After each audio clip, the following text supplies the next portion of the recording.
Video লেকচারে সকলকে স্বাগত। আমার সামনে কয়েকটা খাবার রয়েছে, এসো আমরা দেখি কি কি রয়েছে।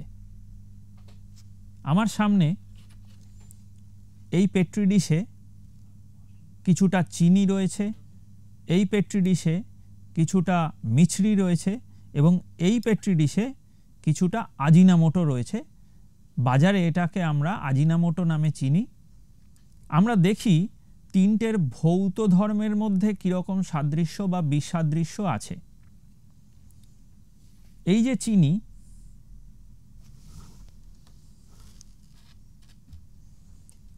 দেখতে ঘনকাকার হয়, আকারে বেশ কিছুটা তুলনামূলকভাবে ছোট।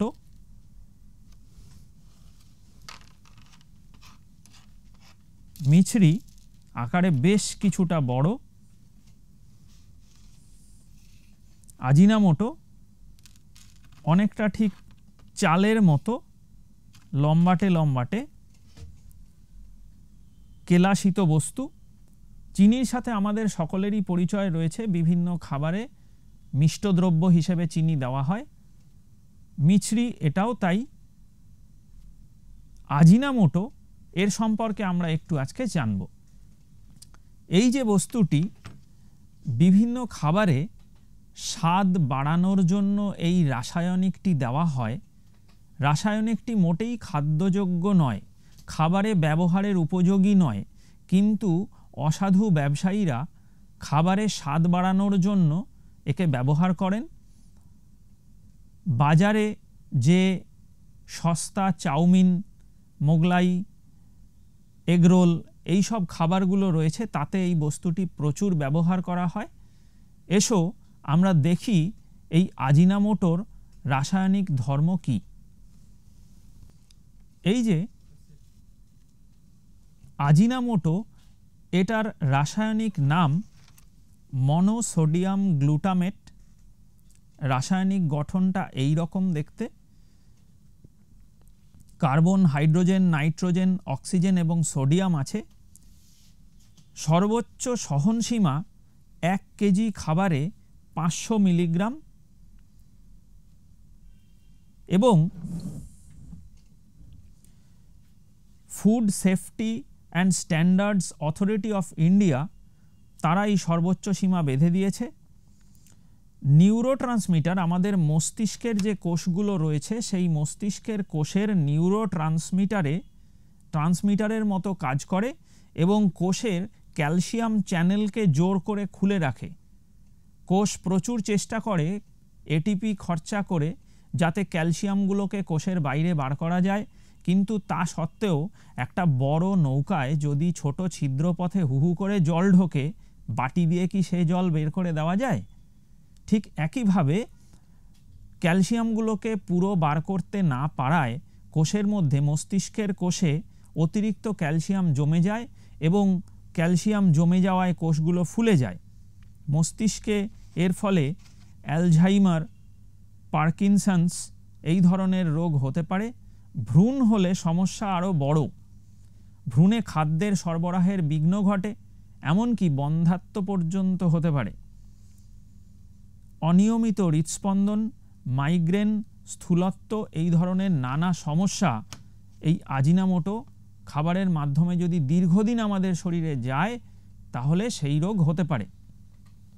কাজেই বাজারের ফাস্টফুড খাওয়ার আগে একবার আমাদের ভালো করে জানতে হবে, দেখতে হবে সেই খাবারে আজিনামোটো নেই তো। এইবার আমরা দেখব এই যে চিনি, এই চিনির মধ্যে কি কোনো ভেজাল থাকতে পারে? এসো আমরা পরবর্তী পর্যায়ে দেখি চিনির মধ্যে আদৌ ভেজাল আছে কিনা। আমরা দুটো ভিন্ন ভিন্ন জায়গা থেকে চিনি সংগ্রহ করেছি এবং চিনি সংগ্রহ করে আমার সামনে দুটো বিকারে আমি চিনি রেখেছি, একটা এ স্যাম্পল এবং আরেকটা বি স্যাম্পল। এই দুটো স্যাম্পলের মধ্যে আমরা দেখি চিনির মধ্যে আদৌ ভেজাল আছে কিনা। আমার কাছে একটা বিকারের মধ্যে আমি জল ঢালছি।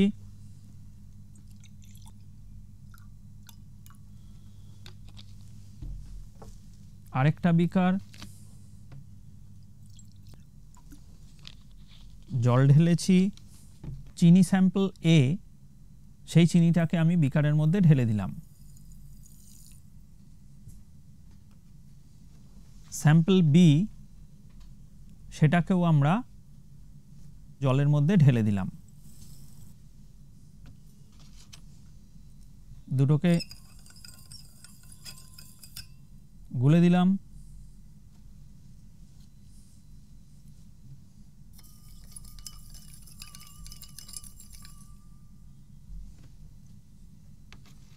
এবারে আমরা দেখি কি পার্থক্য।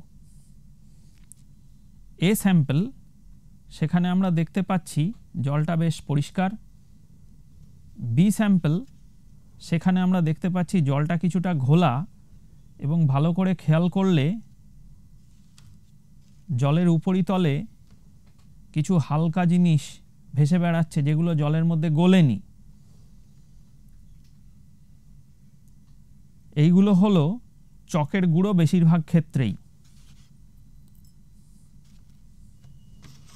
তোমরা দেখতে পাচ্ছ একদম উপরে, জলের তলের উপরে কিছু চকের গুঁড়ো ভেসে রয়েছে। চিনিতে এই চকের গুঁড়ো মিশিয়ে কিছু ক্ষেত্রে ভেজাল দেওয়া হয়। আমরা আজকে দেখলাম যে চিনির মধ্যেও চকের গুঁড়ো দিয়ে অনেক ক্ষেত্রে ভেজাল দেওয়া হয়।